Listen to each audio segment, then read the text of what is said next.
Okay, we're live.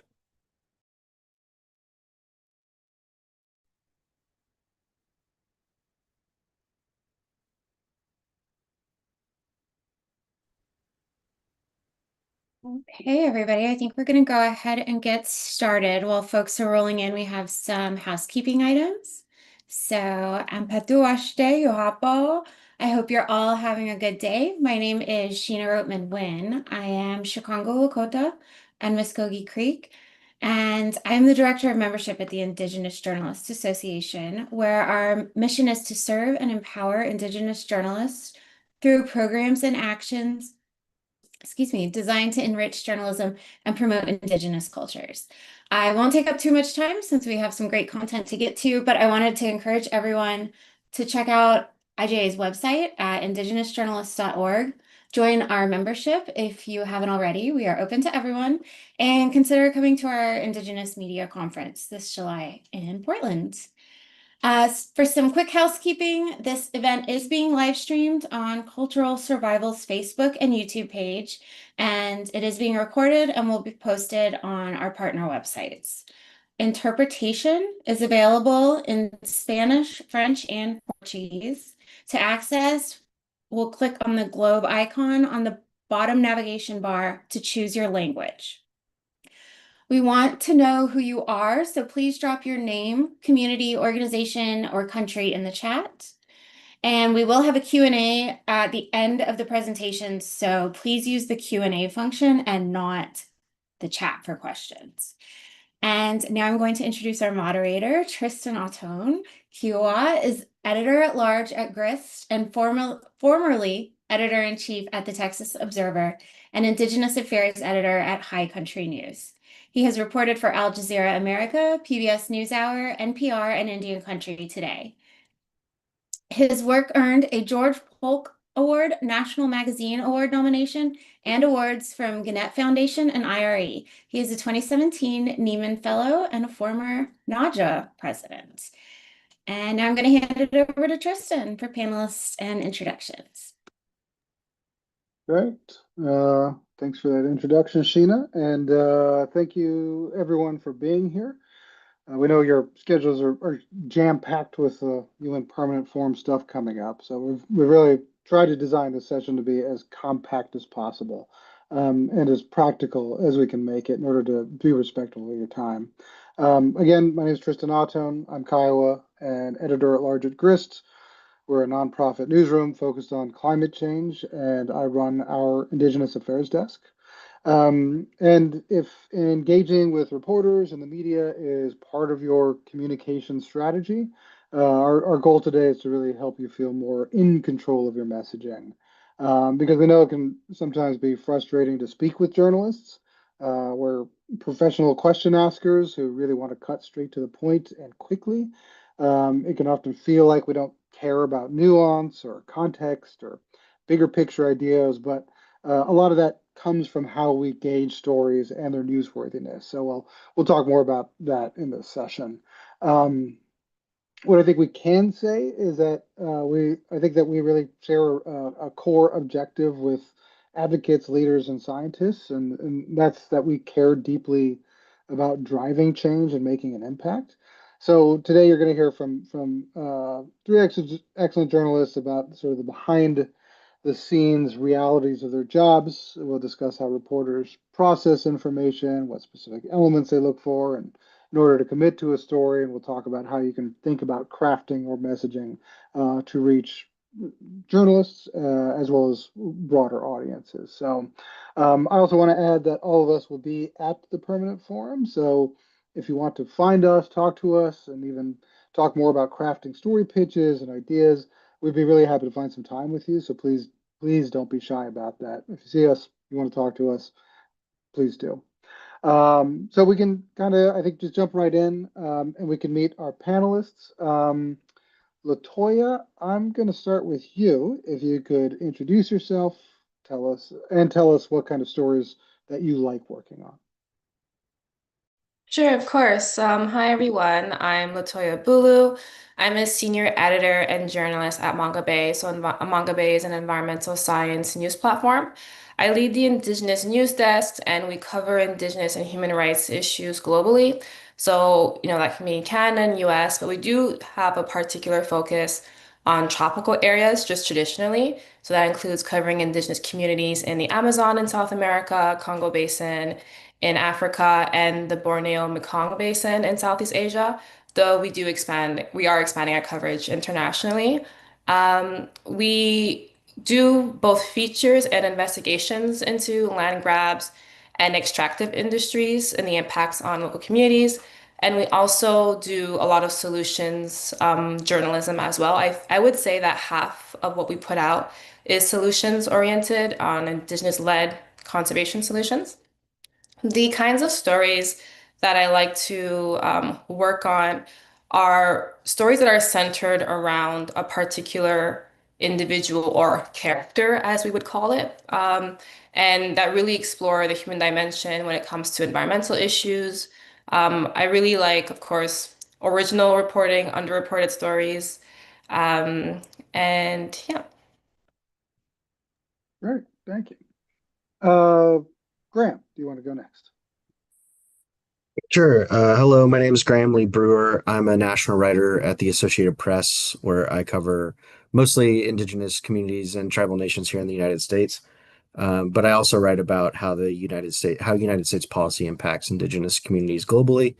I'm a citizen of the Cherokee Nation. I'm based out of Norman, Oklahoma, and yeah, to echo what was just said, I also like stories that are very character driven, that have the potential to teach people who might not be aware of how policy or things that impact Indigenous people actually impact them as well. And yeah, explaining, I think, how government policy and these kind of larger mechanisms have real impact on our daily lives. So. Thanks for having me, and I'm glad to be here. And Dion. Hello, I'm Dion Phillips. I'm a storyteller with Indigenous, which is a small independent Indigenous newsroom. And I think a lot of my stories are I am from a very small community, Hatsu's First Nation, and I never really saw our stories told. And I come from where there's many small Indigenous communities, including the Chilcotin, who have had a lot of like title rights. And I think it's important to show the youth what is out there, what our people are doing all over the world. And I think my coverage is very broad and just getting a little bit of everything. Right on. I want to sort of set a baseline for folks that are here. You sort of heard what reporters are into right now. We'll get deeper into that, but want to go back through, Dion. I'll throw it back to you. Tell me about sort of what a typical workday looks like for you as a reporter. Yeah, I think, sorry, I think it would start with like our editorial meetings where we're pitching stories or going over where we are in the writing process, when we expect our stories to be completed, possibly a follow-up with the editor for any clarifications, and a lot of writing emails for possible stories. There's usually a few on the go at once, so reaching out to as many people to try and get as much voices as we can in our stories. Um, Starting a draft and getting questions ready to ensure we're as prepared as possible. And for interviews, I like it very organic and using what comes up in conversation naturally to grow it and advance what we're going through.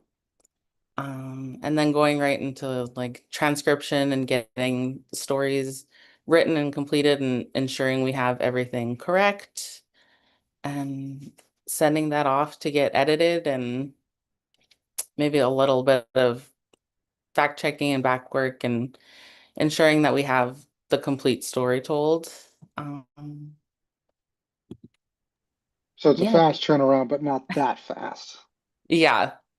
Gotcha. Our our publisher always says we do slow news. We want to tell the whole story and ensure we get everything encompassed in our stories and that we are telling the people.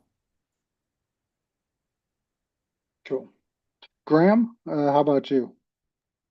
A large part of my day is split between I'm on the phone a lot, talking to people who are subject matter experts or who are experiencing something firsthand on the ground.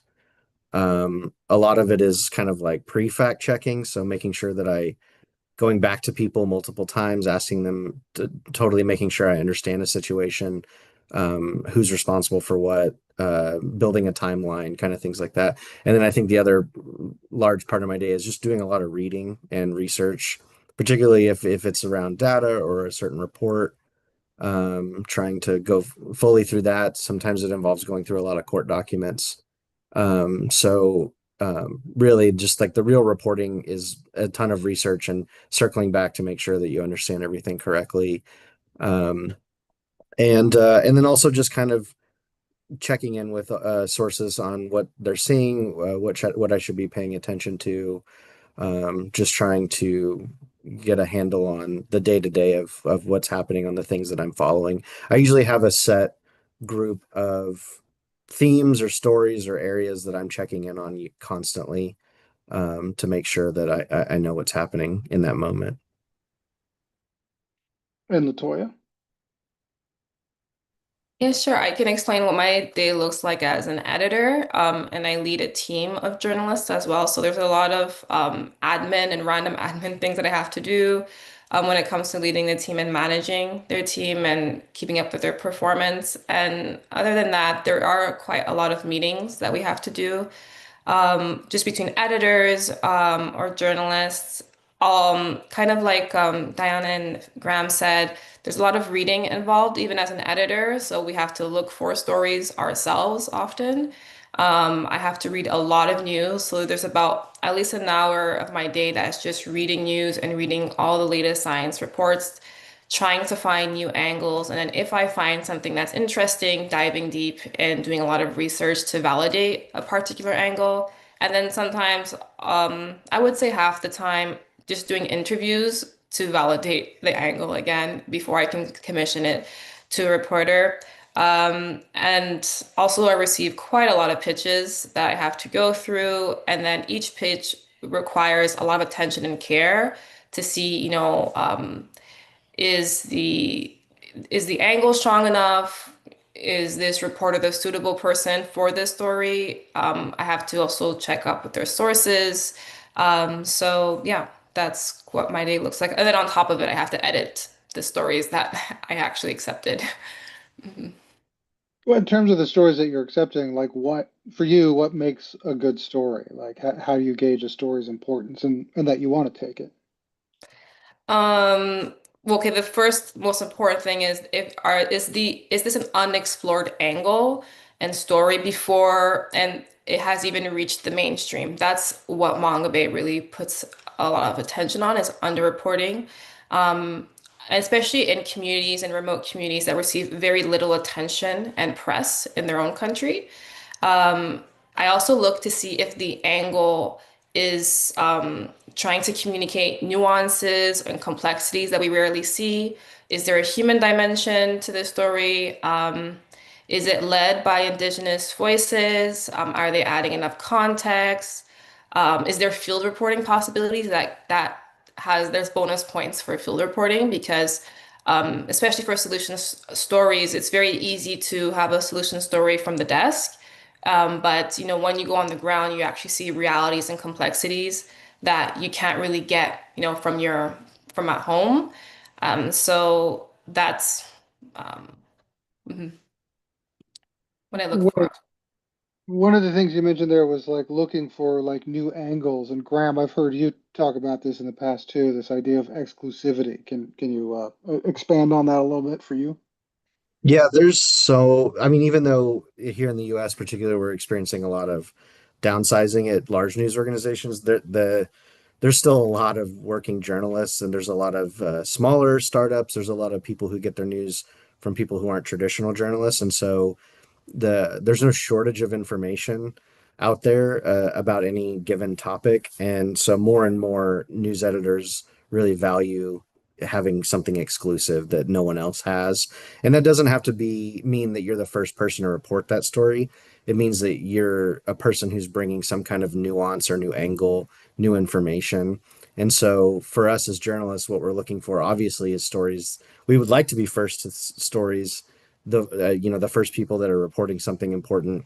But even in these big stories or issues that are popping up that everyone's covering, there's still a lot of opportunity to explore new angles, get new kinds of access. Um, and I think particularly as a reporter, a question I ask my sources a lot, if it's a story that a lot of reporters are paying attention to, it's getting a lot of attention in the news cycle. I ask those people who are experiencing it firsthand, what are we missing? What are we getting wrong? What is the press overlooking or maybe misrepresenting? And as I'm sure everyone in attendance here can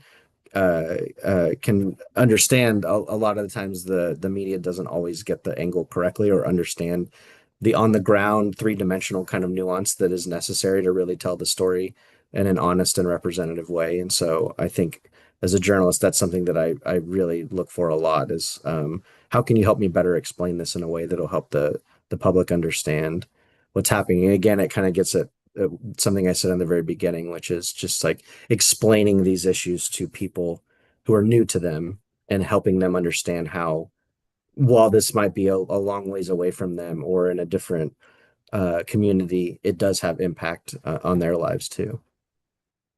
And Graham, you're probably working at the AP, working probably faster than all of us since you've got a heavier turnaround, I think, than most of us do. But Dion, you mentioned at the beginning, sort of like working a lot more slowly, slow journalism.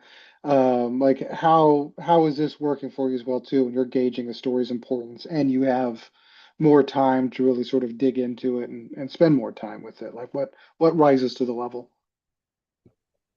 I think just going back to the whole person as a being, like you get the emotions behind a story, you get like a larger angle, you can talk to more people and ensure you're getting the personalities and especially telling a lot of stories from the area that I'm from, I feel like I understand the nuance a bit and can relate a little bit to the people I'm talking to. And I think that really helps is growing those relationships and just really getting to the base of the problem and just um, expanding from there. You've mentioned like people now a few times, and I think maybe this is something that I hear a lot that comes up a lot with non-reporters of this idea, like what's the difference between sort of like journalistic writing and like academic writing? How would you define that? Um, I feel like my journalism is very different than like I didn't go to school for journalism. I did all of my learning with Indigenous. So I feel like I got a very like on the ground approach of just reaching out to people very organically and just ensuring I'm talking to the people that want to talk. Like I'm not trying to force anything. I don't want to make those connections. I want to make them in a good way. And I feel like with um the academic, it's just a lot of facts and what's happening and what's going on. And I feel like I just want to just grow on that and ensure that I'm not quite sure how to explain it, but yeah, I feel like I just want more than the facts. I want the human behind that, behind the in the communities and yeah. I think maybe you're sort of touching on an idea of like story versus topic, and maybe Latoya, I'll pass it to you here. Like, I think as editors, we're thinking like we have to think about the difference between story and topic, and how can you sort of define that for folks? Yeah, for sure. I can give an example of a really good example, or maybe a couple examples of stories that show the difference between topic and story. So there was a journalist who pitched a story um, based on a new scientific report about climate change impacts on communities in Ethiopia. And the topic is climate change impacts on communities in Ethiopia. However, I looked at the paper, looked deeply into it, and about like midway through the paper, there was one sentence that got my attention, and it was that pastoralists are no longer sharing resources within the community. And I thought that was very interesting. And there was one even quote that they included in the scientific paper saying, the pastoralist was saying, sharing is off the table, our culture is changing. And I thought that that was the nugget for a very interesting story to see the way in which climate change was impacting the lives on the ground of people and their culture. So I sent the journalist to the region in question and had him, and I told him, like, this is a story. Like, find the characters, the three like main characters, pastoralists who are living the reality of climate change impacting their culture of collectivity and community values, and show their lives and share it and write it through in a narrative way. And he came back with a really great story, really well written. And I think that that really shows the difference between, the topic of climate change impacts on communities and then the reality, like the story of how it actually looks like throughout their lives. I think another good example, there's a topic of, indigenous-led conservation of wildcats in South America. That's the topic. And it could be a story, like a very quick story that, this is the success rate of this particular initiative. However, um, I had the journalist explain a bit more in depth, how did this particular project come to be? Like, what's the story of how it was created? And he explained to me that, oh, the women were just having this fun women's gathering. They liked those gatherings because it was a place where it wasn't male dominated because they have a quite a patriarchal society. And so they would have these gatherings, and over time, they talk about their issues, they talk about their conflicts with these wildcats, and they wanted to do something about it. So I was like, that's a story. That's a very interesting story about how this, Indigenous women's led gathering led to wildcat conservation in Peru. So then that I think is a good example of story versus the topic of this is the conservation initiative. And I guess, Graham, if we could even dig into that a little bit more, because I find that like what is a story is difficult even for reporters sometimes. Like as an editor working, it's just like, what is the story? Maybe you can talk a little bit about that. Like, how do you actually define like story, since that's what we are, everybody's sort of talking about here, and that's what we're looking for. Yeah, for me, moving kind of quickly, a lot of the times, the more important question is like, what's the timeliness of it? What do we call it? The news peg in the journalism business? Like, what event or recent event or upcoming event or marker can I tie this to make it a timely story? So, thinking about those things could be helpful. Like if, just to give you for an example, lots of the things that I cover involve how the federal government responds to something. And so a lot of the times I'll tie a story to a Senate hearing that's coming up about it, or maybe some kind of court deadline or oral arguments are going to start, or something like that. But really the most important part for the stories that I want to be spending time on and like really, really digging into is just like what kind of access I can get to the people who are living it on a daily basis. It's easy to write about a law being passed or a piece of policy. It's harder to show the average reader the face of that issue.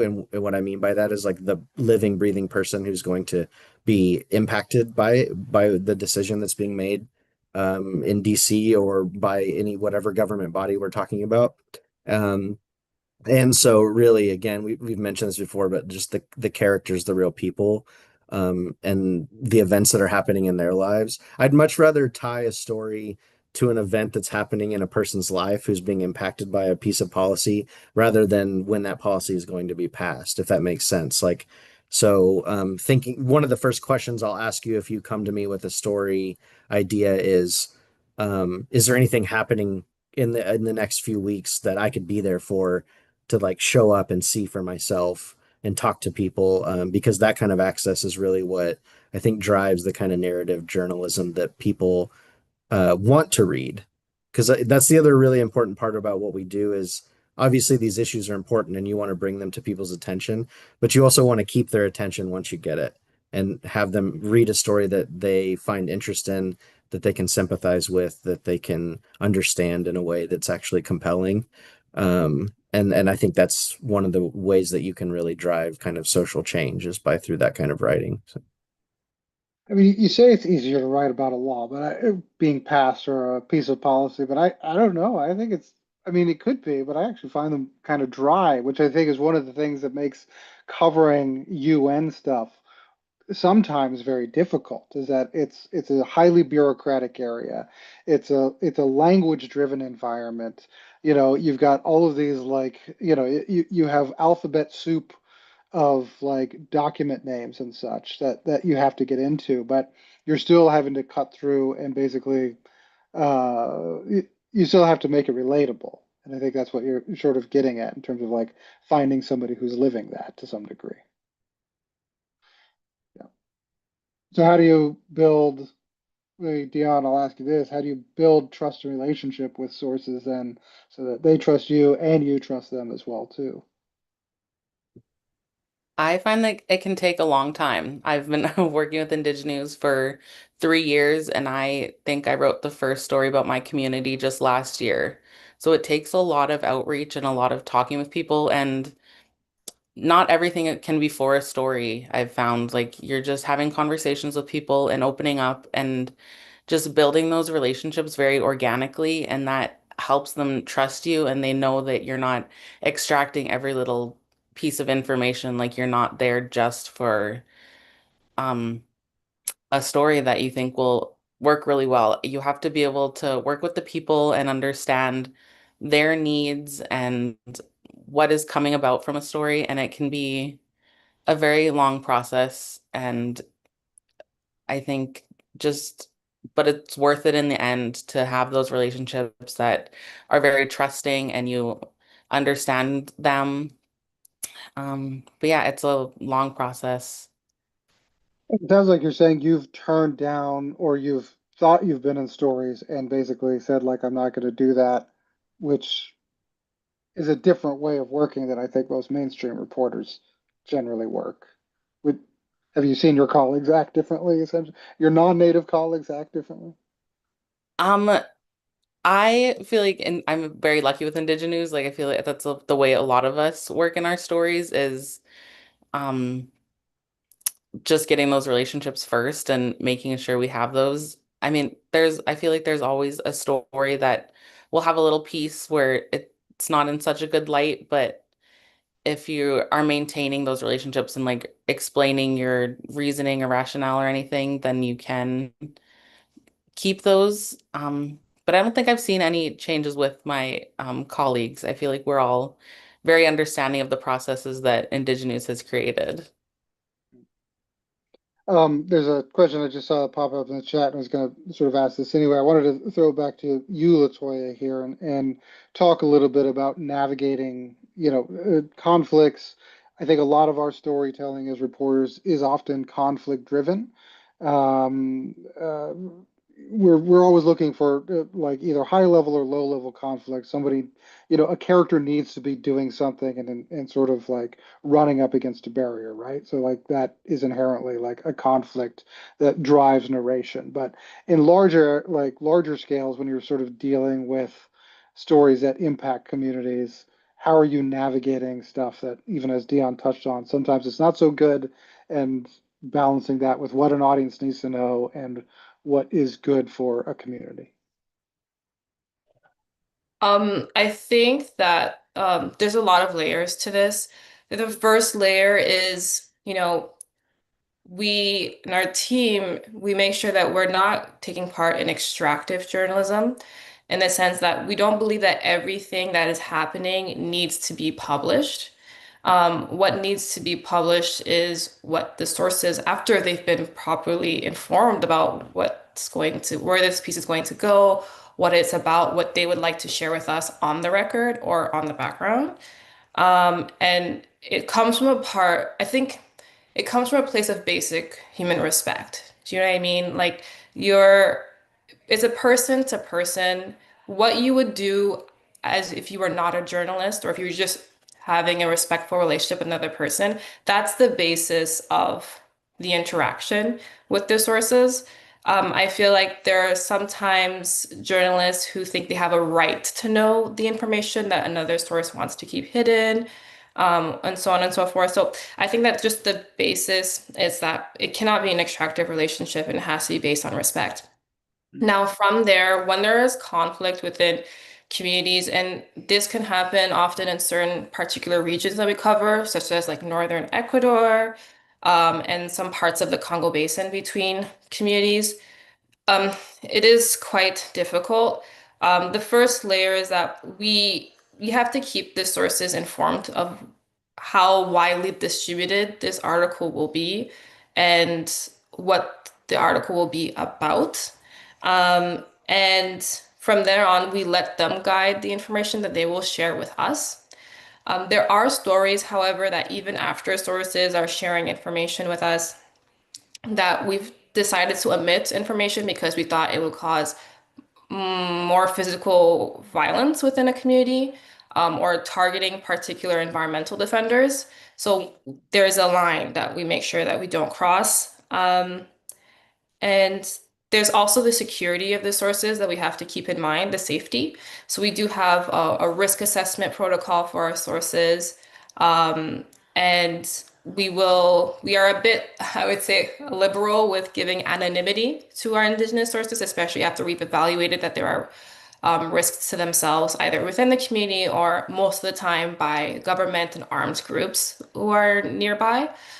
Um, Yes, and there's stories that we just completely, we started reporting on them and then we've just completely shelved them because we just evaluated that there was too much risk to the sources or to the community. And that's fine. And I think that there should be more newsrooms that can accept that if that's what has to be done. You don't have to publish or share all this information. Mhm. I hope that answered the question. It does. And real quick, I'll ask you, it's because this always comes up. What is the difference between on the record, off the record, background, and when does a source need to be able to like use those? Okay, well, on the record means that, and I think every journalist should know that you explain that before you begin even talking or extracting, I should say, or taking information. But on the record, it means that everything that the source is sharing, what they're saying, you can publish it and you attribute it to that person.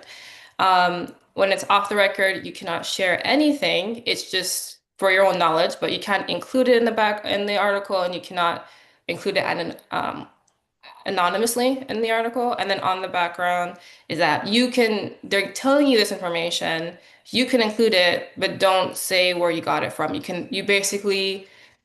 paraphrase it, but it's not attributed to that source, or you just add it for context to an article. I think that when it comes to on the background information, we're very careful. You have to make sure you triangulate the evidence and the information that they're telling you, because there are sources who will want information included in the article for whatever motivation that they have, but they don't want to deal with the fallout or the fallout, let's say, of having that information included, or they don't want it attributed to them. So there might be interests involved that you have to just make sure that, you triangulate and you get facts for that. And Graham, I wanted to piggyback this a little bit with you here. Is that Latoya sort of mentioned the like need to know. A lot of reporters feel the need to know. Manga Bay is dealing with this a little bit differently than most organizations in terms of working with a source for information. But how do you navigate that, especially in background stuff, or and especially with like investigative as well too? Is this like there's some things that people don't want out there, and there are some things that people need to know about an individual or an organization? Like, how do you balance that? Well, what came to mind just hearing Latoya talk was that there are certain aspects, like particularly cultural aspects to stories that I think some reporters feel entitled to know and to be able to write about, and the public wants to hear about. But um, you know, I think it's important to keep in mind, like here in the United States, particularly when the stories I reported, there are a lot of there are a lot of things like ceremony or language or whatever that were intentionally destroyed or stolen and appropriated, or even in my parents' lifetime made illegal. And so the idea that I would then go in as a reporter and share all these like details about what's happening I think in this in the right context is could be very insulting. And so I think that the the story is about access to a piece of land so that you can use it for ceremony. The more important story for me is the access to the land, not telling everyone what the ceremony looks like. I think that's kind of what you were getting at, Latoya, when you were answering that question, is like that there's I don't assume that everything I'm viewing is something I can share with the broader public. Those are deeper conversations I need to have with my sources. But given that, there are also sometimes details that are important to telling a story. And so I guess the short answer is that there's really hard to give you a blanket answer on how to apply these things. That a real reporter who is considering a real good reporter who is really considering the potential for causing further harm in their work is going to be having these very detailed conversations with their sources about what they're comfortable sharing, what their community is comfortable with sharing, and when you do have to share it, how you share it. And so, because even coming down to the language we use to describe items or actions it can be really important too. And so I think that's one of the reasons why covering these stories with nuance and care takes a long time sometimes is because it's really hard to do a quick turnaround story when you're dealing with something as complicated and sensitive as some of the things that we cover, especially by a press that is often stereotyped or maligned them. I mean, yeah, I also want to just point out the investigative area of this too, is that we're all talking about how to sensitively and ethically work with our sources, but there is the flip side of when you're investigating wrongdoing and how you balance that. If you could just expand on that a little bit. Oh, sure. Yeah. I mean, I think a large part of my job is getting people to talk to me who do not want to talk to me, and who are being accused of serious things. And so for me, it's even more incumbent upon me to really spend time with people like that and get to know their perspective, give them every benefit of the doubt, to answer my questions honestly.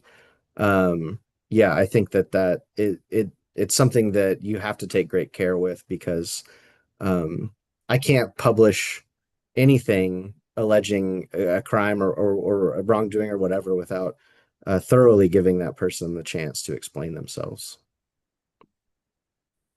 You also mentioned sort of a press that has maligned indigenous peoples in the past. And Dion, maybe I can pass this to you, especially when you're working in community, your community. Like, how do you navigate that historical distrust of media, that colonial history of just poor reporting in indigenous communities? Like, how do you deal with that?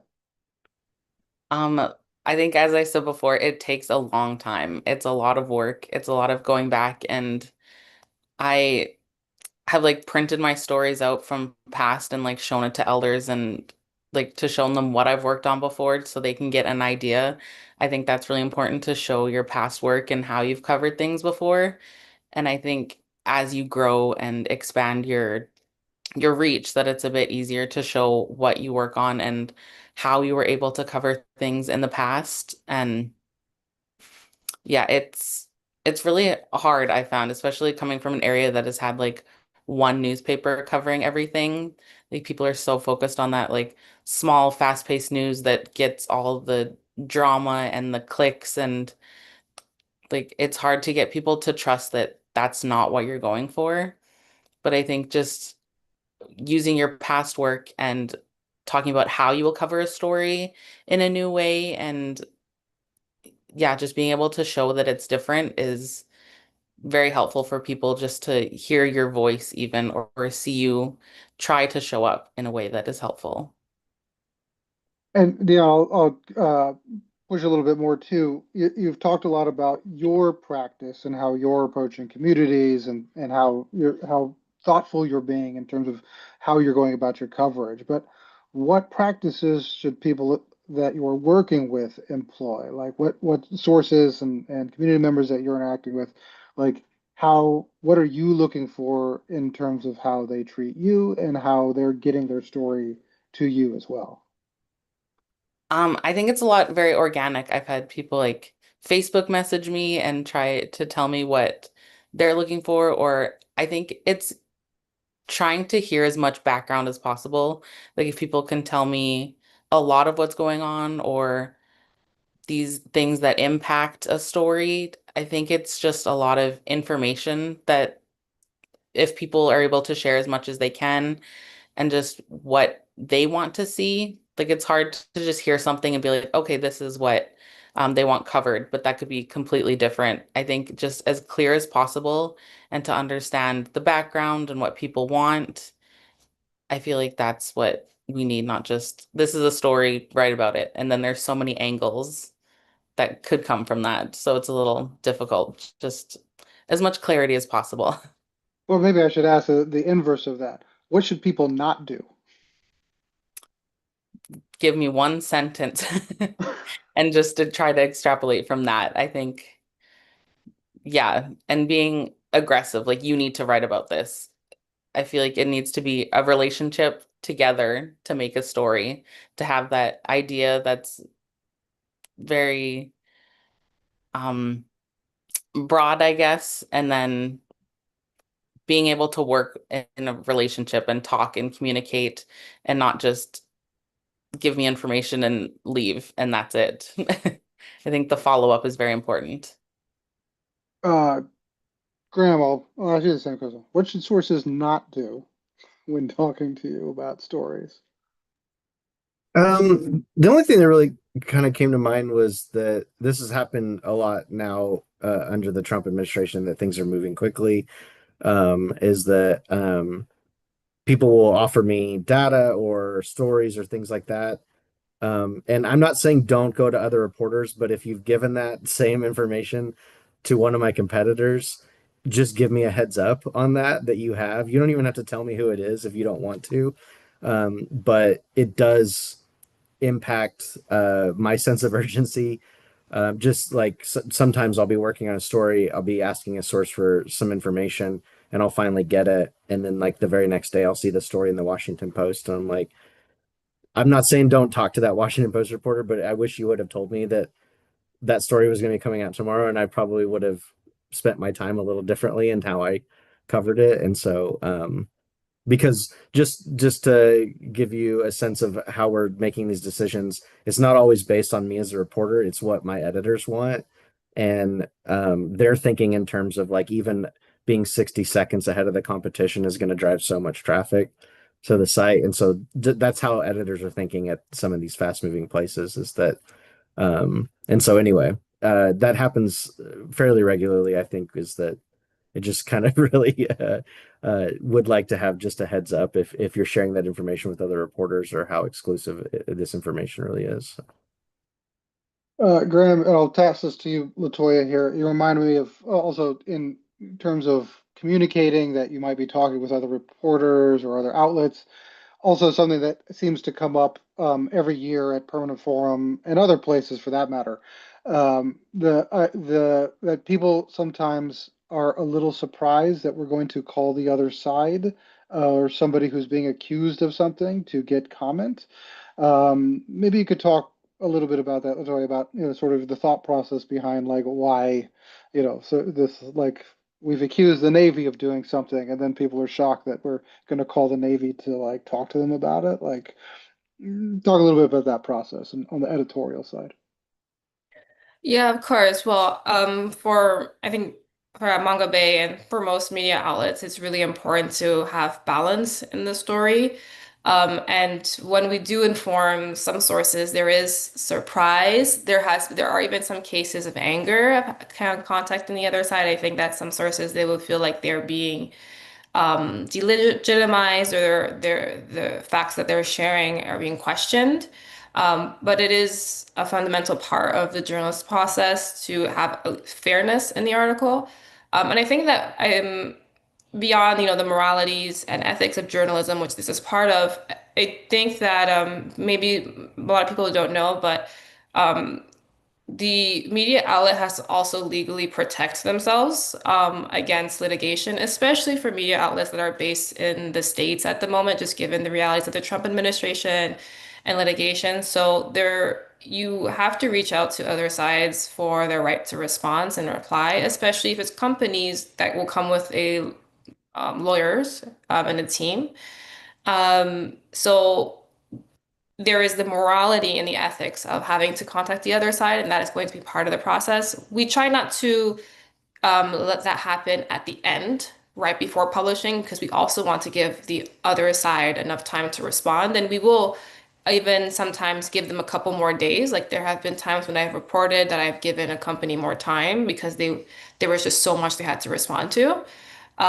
So we will do our best to include that. We can do it at Manga Bay because we are not fast paced. We do slower journalism, so we have that freedom to do it. But yeah, there's the moralities of doing this and the ethics of doing this, but there's also media organizations having to legally protect themselves. And yeah. I think you also bring up the sensitivity in terms of not only newsrooms needing to protect themselves, but also protecting sources. Can you just talk about manga-based process a little bit about how sources can safely bring sensitive information to reporters, and to know that they are, at least in some cases, depending on the story, obviously, but protected if they're bringing sensitive information. Yeah, so I'll answer the first question about how they can safely share information. You can divide that into two categories. How ways to safely share information in person.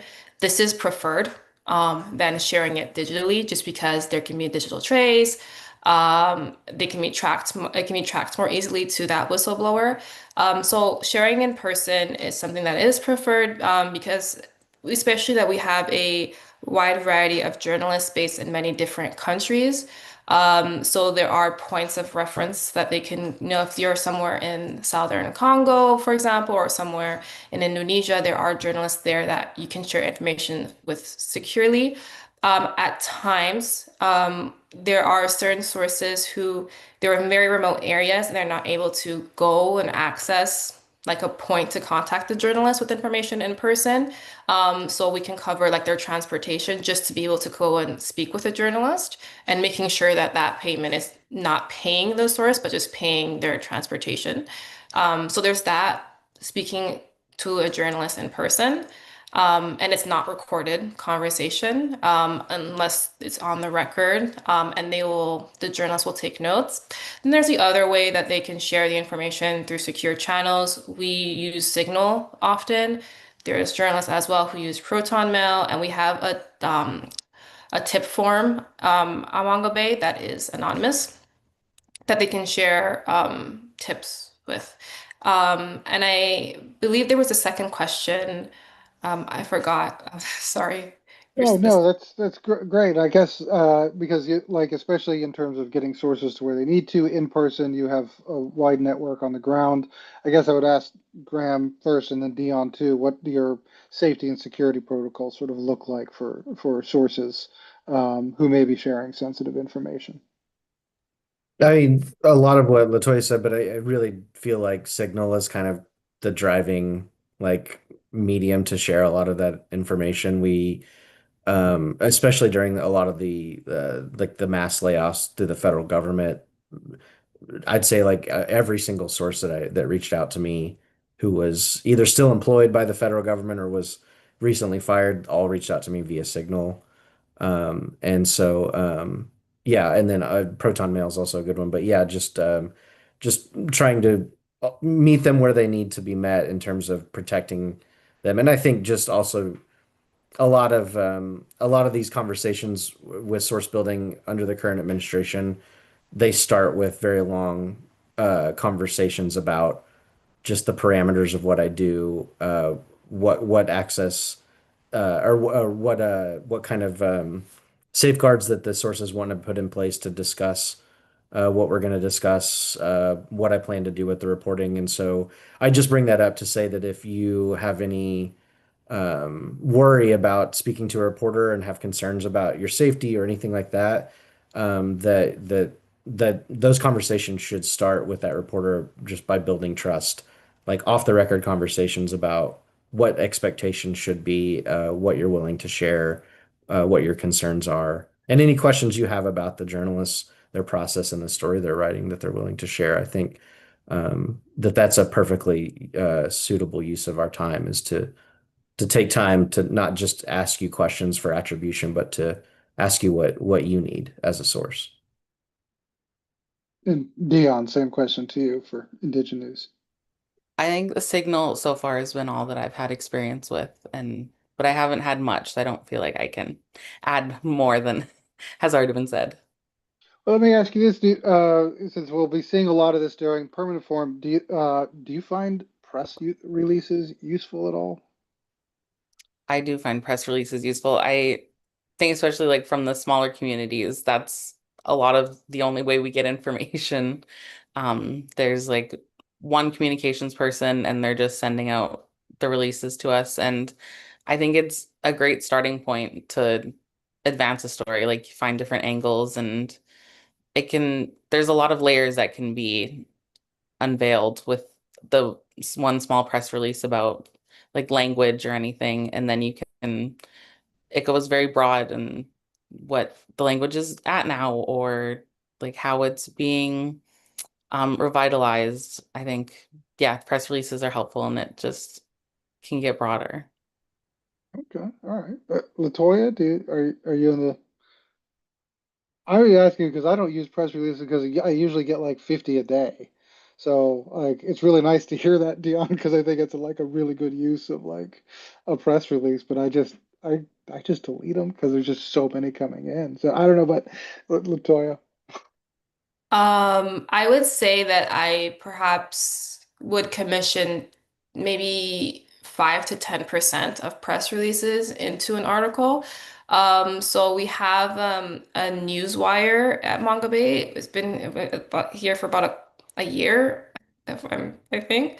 And I would send the press releases to them to summarize in a 500 word article that will go out in our newswire. It's rare now that the press releases will be the launching pad for a standard article or a feature. But it does happen. Like I will read if I find a press release interestingly enough, and there's some nuggets of interesting information, and the PR officer is able to put us in touch with someone on the ground. I'm like, maybe I can send somebody to that area and make it into like a story character driven, or there's maybe a journey or a quest involved that we can build something around, but it's rare. I would mostly give it over to the newswire. Graham? I mostly agree. It is good sometimes just as for background information, just to like know what's happening in a community. And I agree with Dion that like, especially in small communities, especially with small tribal governments, I'm definitely saving the email address for whoever sent that to me from the chairman's office, so I know how to try to get a hold of that chairman should I need to later in the future. And so in that regard, sometimes they're good for building contacts and things like that. Yeah. I want to get into some questions from the audience here. There was one that popped up earlier since you've got your mic open here, Graham, this question about Indigenous communities being collective in actions and how that gets represented when journalists are looking for individual character to drive stories. Can you talk a little bit about that? Yeah, no, I think this is a good question, and it's something I think about a lot because I think for a lot of um, traditionally journalists have often gone to an indigenous person and simply by virtue of being indigenous, I kind of use them as a subject matter expert or someone who is representative of the community. And I think as a reporter, um, something that I know well just through my lived experiences that very rarely does one Cherokee voice represent even the majority of what most Cherokee people think. And so I would never presume to speak on behalf of everyone, and I wouldn't put that same expectation on my sources either. I think just going back to specifically to Cherokee politics, it's such a mixed bag.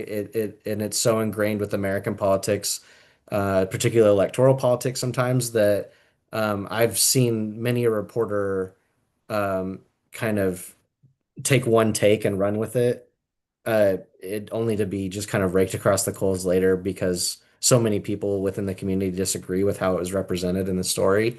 And so all that is to say that I really try very hard to understand who speaks for who in the community, who I should be asking questions of. Like, you want to get a very representational view of something. And so I agree with the sentiment of the question that that is how a lot of the communities we write about respond to these kind of things collectively. And that's something that we should keep in mind. And that, Indigenous people are like anyone else. They're not monolithic, and there's a huge variation of thought and perspective and opinion. And we should be giving that a lot of thought in how we approach the framing in our stories.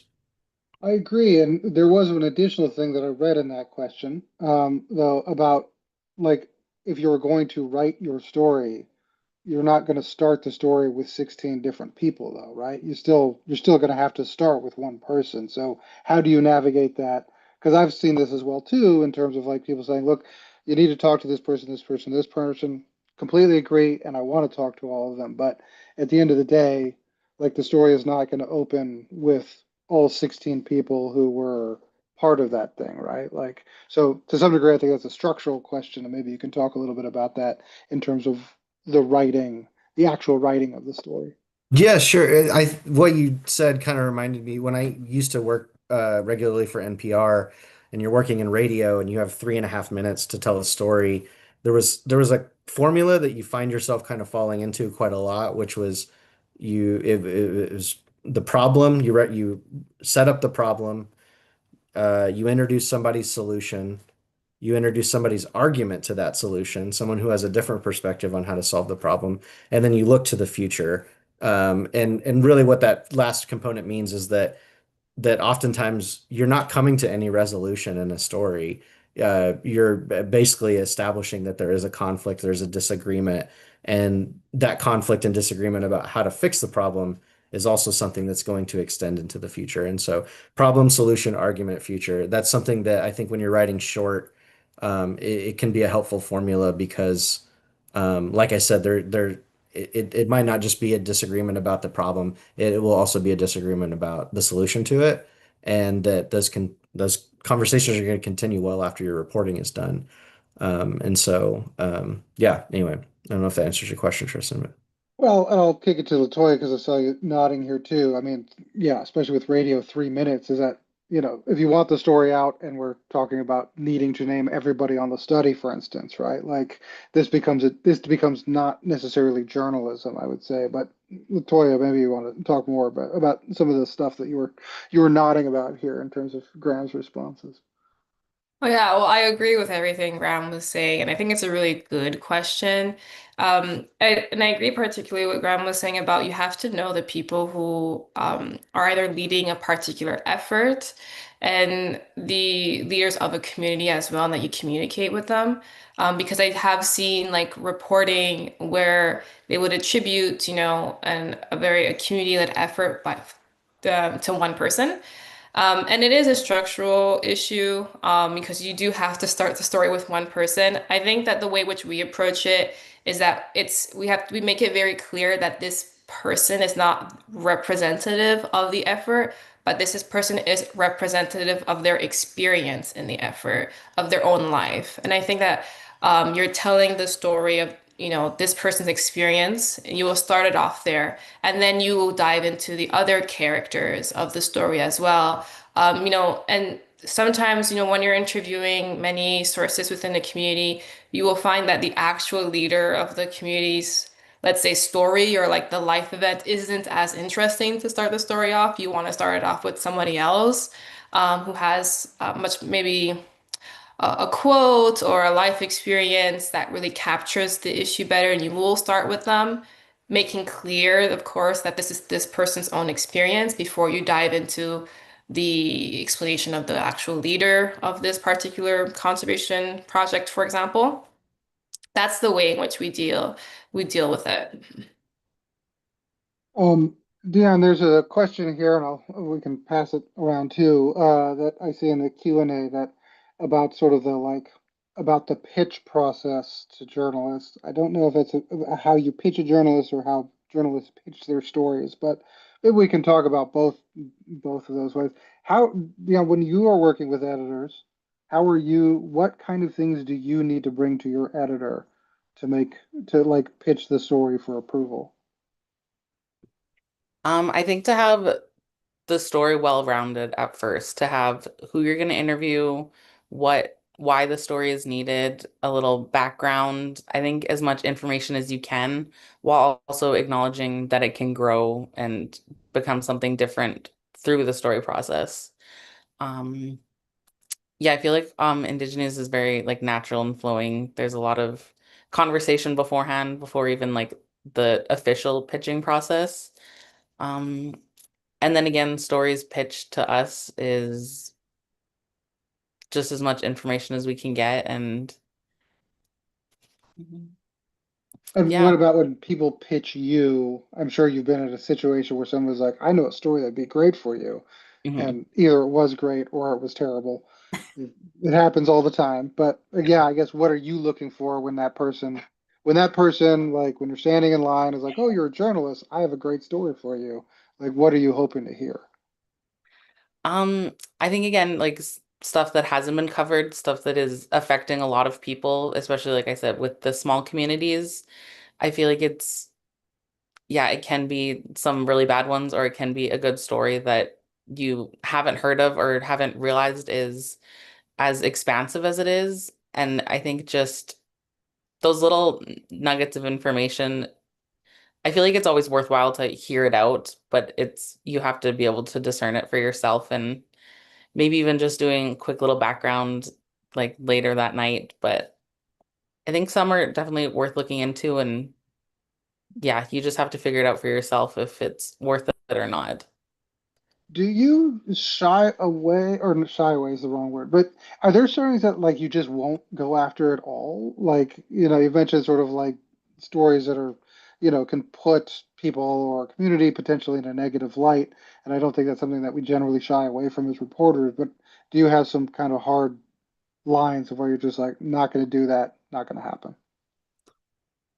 I think with living in my own community, as I did before, it was hard to try to reach out and get those in ways that would affect me at home. So that's kind of my line a little bit, which I feel like it's been very minuscule, nothing as dramatic, but yeah, I feel like that's just being in the area and having that affect daily life.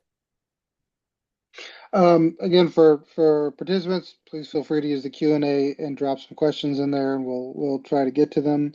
Um, this has come up a couple of times, and it's different or different parts of the world as well too. But uh, Graham, I'll pass over to you here about like when I've been asked a number of times if sources are allowed to preview stories before they go to publication. Um, what are the policies? What are the things that you're thinking about when people are asking you this? Yeah, I do get asked that still somewhat routinely. Unfortunately, the answer is always going to be no. I can't share a story with you before I publish it.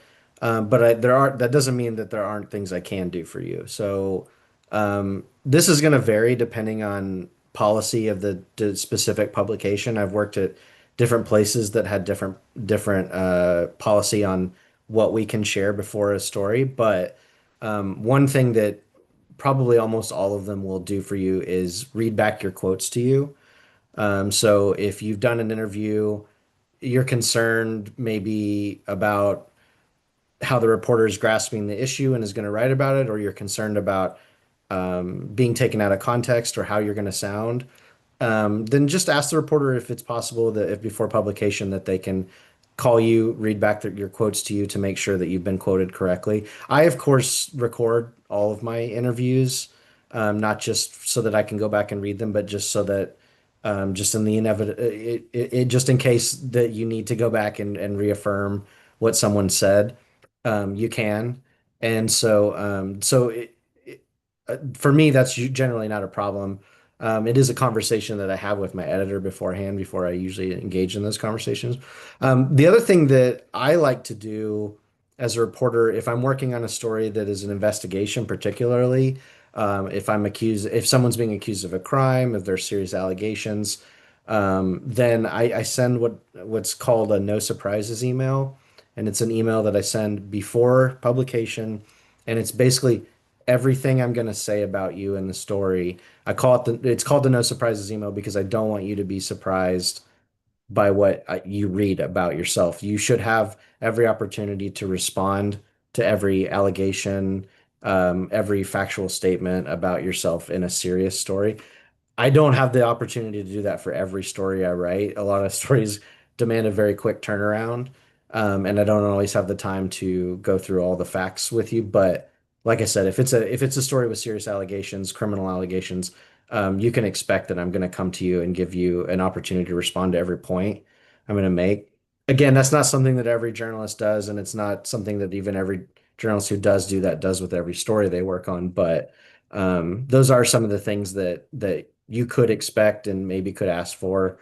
Yeah, just at any point that you feel like you need that kind of clarification from a reporter you're working with, you should feel comfortable asking for it. Um, Just I would just add one thing is that I think sometimes people are surprised at how many times I often come back to them to ask them follow-up questions because I'm really concerned about getting everything correct. It's not just that I don't want to run a correction or that I don't want to get sued, certainly if I get something egregiously wrong, but it's that I want to put factual, truthful, representative information into the world, and I want it to be solid. And so sometimes that requires me calling you several times before publication to ask you follow-up questions and clarify points. So. Another question I'm seeing here about on press releases, Latoya, I'll pass this to you. That the question is that if they're not super useful anymore, what tips would you give to Indigenous communities and allied orgs who do have a story, how to get your attention?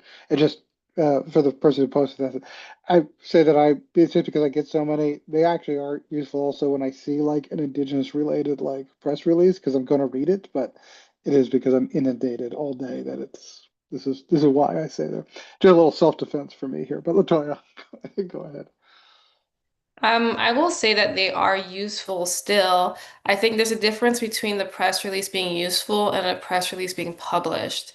The press releases are useful for, I think it was Graham that said this, for offering context and knowledge because, there's a significant part of my day that is just reading news and news science papers, and press releases are part of that process of knowing news. So it's useful for the journalists to have that information, but we have a lack of capacity to translate every press release into a story. Or there just perhaps lacks a news peg or journalists to cover it and time, etc. But I can also answer the other part of the question, which is like, what other ways can Indigenous communities share their stories with journalists? I think, like for example, sending information directly to journalists, expanding your network of journalists that you speak with as well. Journalists, well, I can't speak for members of my team at Manga Bay, but we are very proactive in responding to messages that we receive from our sources on the ground and to Indigenous communities. It is better to reach out and share stories that way for us than to share it through press releases, which we kind of see as cold calling almost. Um, and yeah. Um, in terms of, and I'll go through again here as we start winding down on time. What is something when for the folks that are here, obviously all of us we work in Indigenous communities, we're Indigenous people, we're working quite differently than I think our non-Indigenous colleagues generally do, or folks that don't have sort of the baseline in terms of being able to do the reporting that I think we all do very, very well. So what should folks on this call who may not be able to talk to us about their story, what do they need to be thinking about when they approach a reporter just generally? Like, do you have any tips that people can really consider when they're approaching a reporter that's not us, that to like ask before even engaging in sort of a source journalist relationship? I would, when we do these trainings in person, we've done them in person in the past in New York before ahead of the UN Permanent Forum, is we would go through these exercises where we have one of the people participating pitch their story to a journalist, and we'll pretend like it's at a party or wherever. And in the industry we call this the elevator pitch, and the idea is that if I'm on an elevator ride with you and you have 20 seconds, you should be able to tell me what your story is in a couple of sentences. And so I would really be thinking like that, is like when it comes down to it, what is like the central like one or two sentences that you would use to describe what it is that's happening that you think is worthy of a reporter's time, that is a story that people would want to read. But more broadly, I would pass along the same advice that I give to journalists who were pitching me when I was uh, an editor, which is, keep it short, like 250 words at the most. Tell me what the story is, what kind of access you can provide me. And I think the thing that really gets my attention as a writer is that, like, who can you provide me access to that is experiencing this themselves? And so, if I get an email about drought and you're saying, I can put you in touch with the farmers who are seeing the impacts of this on the ground every day, and it's impacting how they live their lives and how their community receives food. Like, those are the people that I want to be talking to. Because of course I have to go to the policymakers, but generally they're easier to find than someone who's really on the ground. And so, um, giving me that kind of access, explaining the characters and the situation succinctly, like those are the things I'm really looking for. Well, I've heard you talk about this in other contexts before, though, too, is that sort of like translation exhaustion. Like maybe you can talk a little bit about that, about like folks talking to reporters to gauge their baseline knowledge of like Indigenous issues before even starting, right? So folks on this call, they're gonna, they find a New York Times reporter, like before they even start, is there a step they need to take before even talking about what the story is?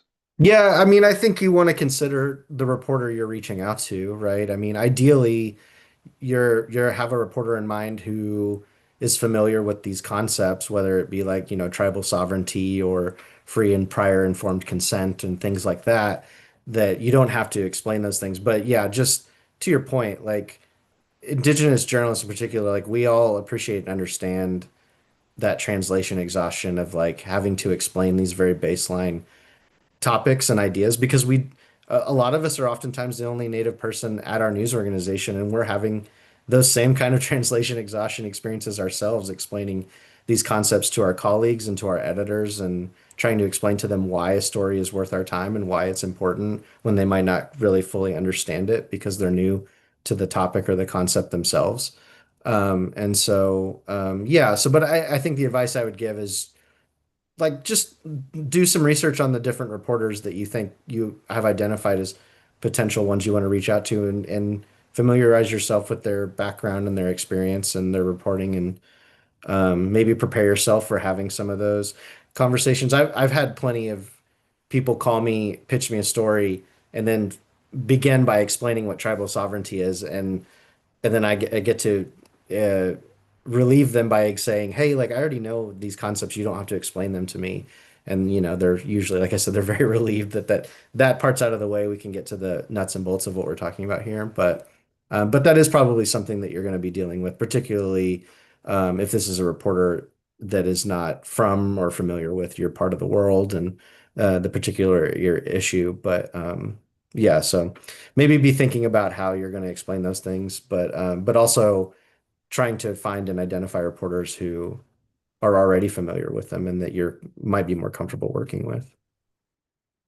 And Dion, I'll pass the question to you as well. Like, I mean, what are some practical tips that you could give to people on this call who aren't reporters who may be dealing with reporters that aren't us, with non-native reporters, reporters at large organizations that have no understanding of Indigenous communities at all? Like, what kind of things can help safeguard folks in those situations? I think I definitely agree with Graham is looking into the reporters that you want to talk to and looking at their work and ensuring that they have a little bit of background knowledge. Just even in any stories, I think, because I don't know if it's always worth it to bring it to the biggest newsroom with the biggest reporter, and if they're not gonna do it in a way that is trauma informed at all. I feel like people need to have that background to tell the stories in a way that helps the people. Agreed, agreed. Latoya? I agree with they said, and I think just one thing I would add if is to ask the reporter who makes the decisions when it comes to the tone and the editorial, some uh, it's not suggestions, like the editorial decisions for the final article, because I think it is good, of course, to do like a background check on the reporter, but often it'll also be the editor who will tweak wording or add certain sentences here or remove certain sentences there, and that can really impact the article or the outcome, the tone of what is being said. So I think, yeah, looking into the reporters, but also I think knowing who the editors are and being very upfront about what quotes or context you will want to fight for that is included in the final version of the article, and making sure that the reporter communicates that with their editor. Dion, I actually want to backtrack for a second. I was just thinking about this. You mentioned sort of trauma informed. I mean, I think there is an emotional toll on sources that a lot of outlets don't think about. I mean, going public with a traumatic story can be re-traumatizing, right? So I guess what sort of systems do y'all have in place, and or what should sources also be thinking about when working with a reporter and thinking about how trauma-informed reporting could be, and if that reporter doesn't have that background, how they can be prepared with their own personal systems. Sorry, can you repeat that? I feel like that was just a lot. Sorry. Maybe just talk a little bit more about like how you deal with trauma-informed reporting and how sources might think about this as well too in terms of telling a reporter their story. I think it's a lot of just meeting people where they're at, and I agree, like recording it so that you can listen to it over and over again and they don't have to keep repeating themselves. Um, yeah, I feel like just making sure that people are comfortable and that you are there for them and they don't need to keep talking and talking. Like we can take breaks, you can stop for moments. Like it's a very natural process. Like you're not just extracting all the information you can at once. Like it could be a long drawn out process. But again, with the slow news, I feel like that helps just so you have time to let people process or to give you information when they feel like they are able to. Um, yeah, I think that's.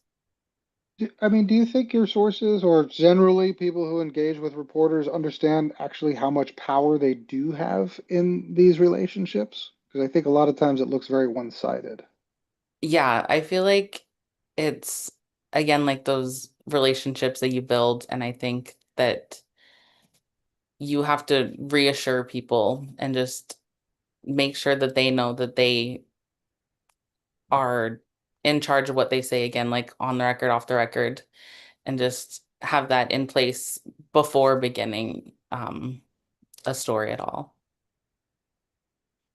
I guess we've only got a couple more minutes here, so I want to make sure we're closing it out. So I guess I'll ask, I don't know, Graham, maybe just some closing thoughts. Any last thoughts for folks on the call here, and maybe just leave us with something that you are excited about reporting on in the future that you're thinking about, if you can share.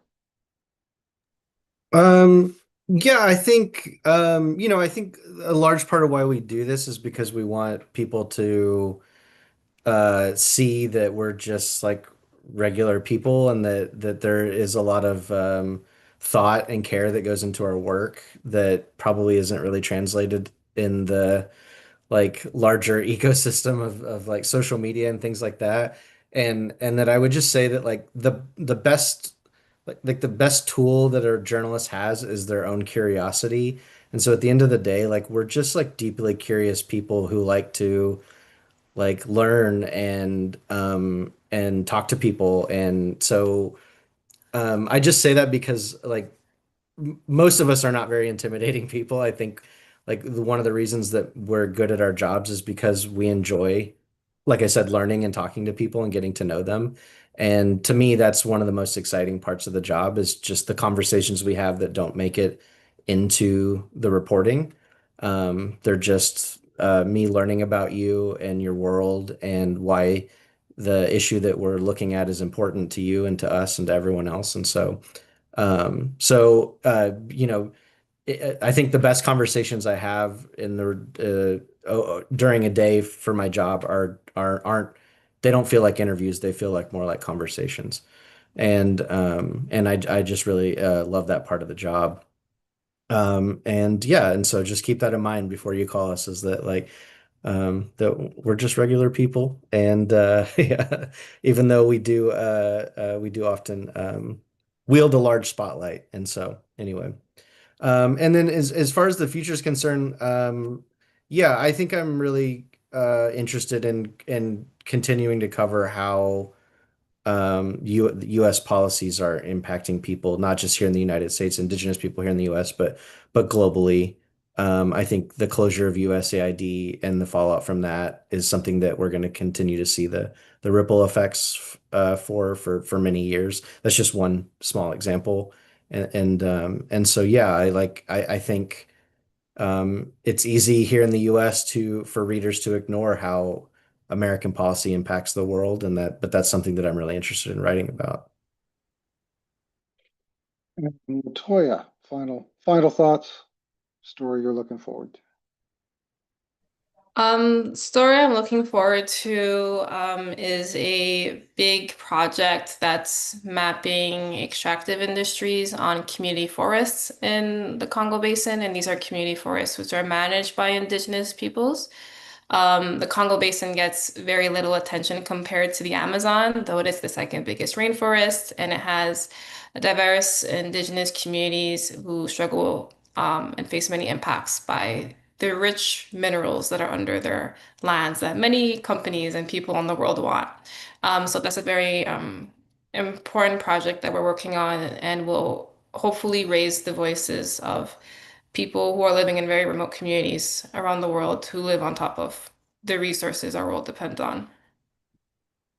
Cool. And Dion, final thoughts, stories looking forward to. I think one of my final thoughts is that a lot of what people are bringing to us is a learning experience for us as well. Like we have a lot to gain from all the conversations. Um, and stories, I feel like it's just a lot of these small communities that are doing a lot of conservation on their land and getting their rights back and just exercising those rights for themselves. I know. That puts us essentially at time here. Again, want to remind we're all going to be wandering around the permanent forum. You'll be able to find us and see us there. Reporters, if you would like to, feel free to drop your emails in the chat if you want folks to reach out to you ahead of time. I'll drop mine here in just a moment. But again, we'd be happy to sit down if you're wanting to talk more about this stuff. You have a story idea that maybe it doesn't actually fit for one of our outlets, but you still want to talk about how it might be a good fit for a different place. We'd be really excited to just sit down and chat about it. Try to be helpful in terms of you're thinking about how to tell that story.